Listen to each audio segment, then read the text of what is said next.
Hello everyone, and welcome to another one of our videos. Please take a deep breath, relax, and enjoy. People who've slept with their friend's partner. Why did you do it? I slept with my friend's wife because we both weren't happy. My wife and I had gotten married, but the problems started piling on top of each other. Arguments started to become more frequent. At this point I started to resent my wife. One day I was sitting out back on our patio and my wife called and yelled at me for something I had no control over. What I didn't know was my friend's wife and neighbor was also outside and heard the whole conversation. She walked over, we talked. We realized that we both weren't happy with how our spouses were treating us, so we decided to do something about that. We ended up sleeping with each other at first in the patio, to respect our spouses and our areas. Eventually, it turned to having intercourse in our cars, our living rooms, eventually our beds. Nothing was off limits. It was amazing. We both were really invested. We both had feelings that we repressed, emotions that we held in, and feelings that we couldn't tell each other's partner. So we expressed those feelings in the fun we had. Then the day always come. My wife and her husband found out. My wife was of course heartbroken, crying and everything. I felt bad about it, and we agreed to go to a therapist. 6 months later my wife had a breakthrough. She had realized that she was the reason why I cheated on her. Our marriage had been one-sided with her and I couldn't tell her things for fear of backlash. She realized that she hadn't been taking care of my needs while I had been taking care of hers. My friend and his wife went to counseling and he said he wasn't going to have any of this and left her. He punched me in the eye, which I knew I deserved. We are no longer friends. My wife and I are still married, but mostly because I'm sure my wife knows that she'll be forever alone and not happy. She's said it's okay for me to sleep with other women, so long as I wear protection and don't catch anything. To play the hero who saves the day, seriously, or at least that what came to my mind at the moment. I, my friend, and his girlfriend were around 18 at the time, not an age where anything should be taken seriously. And they were in a pretty serious relationship where they would often discuss their future with kids and own house in the suburbs, etc. It was serious, at least on the surface, but an outsider can easily tell at a single glance that it was less about love and more about hormones fluctuation, which is pretty common at that age. I always abhorred them for the cover-up of this shallowness because the guy was a blind idiot and the girl was a control freak who kept him under her pinky and wanted to expose it in the open, and then I got the chance. They had a fight, which was common, but this time the magnitude was higher than usual. After 3 days of absence of communication, my friend approached me to go to her house to advocate for him and act as a mediator so that these two can patch up. I went to her house and found her to be alone. Her parents were out for some errand. Many families in my country reside in multi-generational homes. Traditionally, adult children live with their parents, and even grandparents, until they get married and move out, so they were out and we were alone when I expressed the message my friend sent through me. Pre-mobile phone era. She started crying and I consoled her. Then we started having a casual conversation about daily life, and sex life came up, which was pretty rare for us to talk about, but that day we did. Then she just started giving hints, which I caught in a fraction because of my previous experiences. I thought to myself that this is the moment I can prove that this switch is not in love and just someone to do things for her. Things escalated quickly, as you may expect, and it happened. To my surprise, they patched up with each other. I decided to keep this finding to myself as I was single back then and could have used it for further benefits, which I did, but that's a story for some other time. Well, then life happened and saw none of them again. I got the news from some sources that they broke up eventually, and I decided to keep a safe distance from them. For context, he was a toxic manipulator. He treated his girlfriend, my friend, like a major inconvenience to him. He deliberately made her jealous to remind her that he had other girls available whenever. He's hit her and violated her on multiple occasions, and she still suffers from the PTSD it gave her. I regret what I did immensely, and I'm so glad to still be best friends with this girl. I didn't have intercourse with him, but it came extremely close. He invited me over to his house, told me exactly what to wear.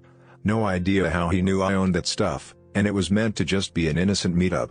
We'd watch a movie and play on his Xbox. Except he started asking me weird and inappropriate questions, and even went so far as to grope me very harshly to see if it would hurt if someone grabbed my boob. He made me pose in sex positions with him. At one point he had a hold of my hair, pushing my head very hard against the wall and pressing himself up against me. Something I remember him saying word for word is, "You look so vulnerable right now," whilst pinning me against his bed by my neck. I don't know why I went along with it, except I sort of do. I thought I was in love with him. He made me think that I was the one he was in love with, and that his girlfriend was the issue here. He'd also manipulated his girlfriend into being angry at me when the whole affair got exposed.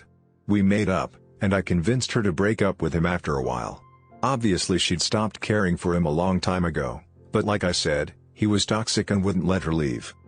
In hindsight, this wasn't really my fault considering he did these things to me, but that's not really what the question was asking. The reason I did it was because he manipulated me into falling in love with him, and made me think I was special. In a way I'm sort of glad it happened, because it triggered a chain reaction that led to my friend getting out of the relationship. To this day, all of our friends hate him and everyone knows what he did to me and my friend. We could both file reports against him I suppose, but I'm over the situation, and my friend, who absolutely got it way worse, bless her, is too scared to, despite everyone begging her to. The short answer is because I'd wanted her for years. I knew it was a butthole move, but I did it anyway. I had a crush on Kirsty since junior high, but she always seemed to be dating someone new. She was very cute with a cute voice. And her boobies were positively massive.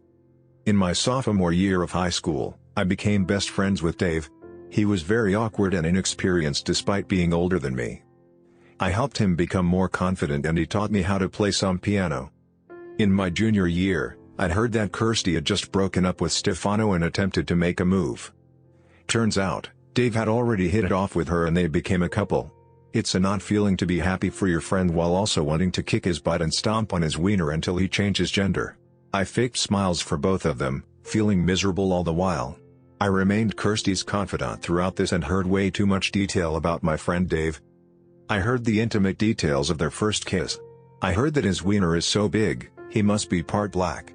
I got a vivid description of the first time they made love, their week-long screw fest over the summer and so much more. Almost a year into the relationship, it started to falter. I circled, expecting to fail. But it worked somehow.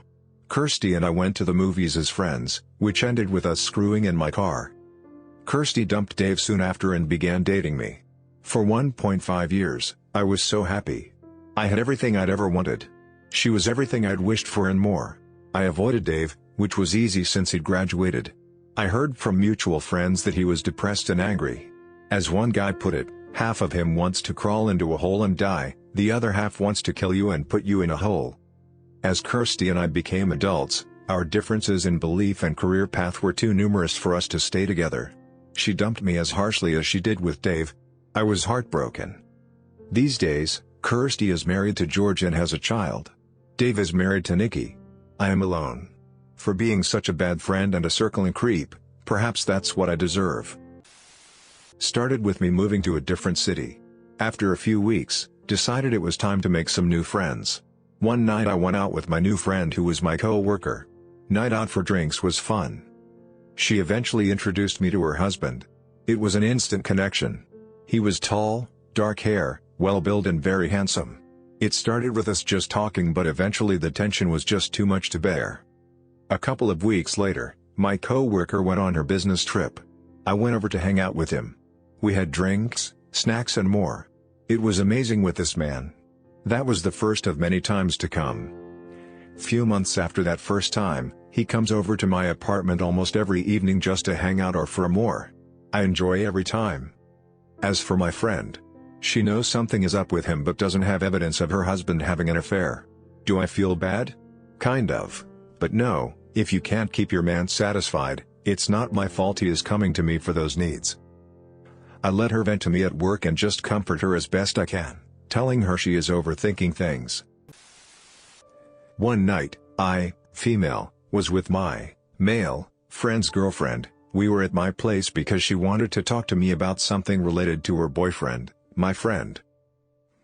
A few beers later, we start talking about our personal lives and I tell her that I escaped Italy when I was 17 after my parents kicked me out of their house because I was a lesbian. Surprisingly, the only thing she gets from this long story is that I'm a lesbian.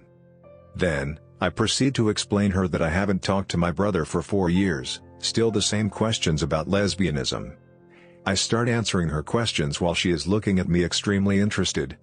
I just brush it off until she starts explaining a story disturbingly similar to her actual life about a closeted lesbian. After a few uncomfortable seconds, she stares at me with the most "I want you" eyes ever. As you expected, we hooked up. I was so ashamed of myself that I started to cut any contact with her. Bad idea. She came over to my house to ask me if everything was okay. It was not. Long story short, we did it again. But this time was passionate, as if she was in love. After that, I was feeling bad. I did it twice with my friend's girlfriend, that I know he loves, and now she is in love. That's the kind of person I am, a piece of trash.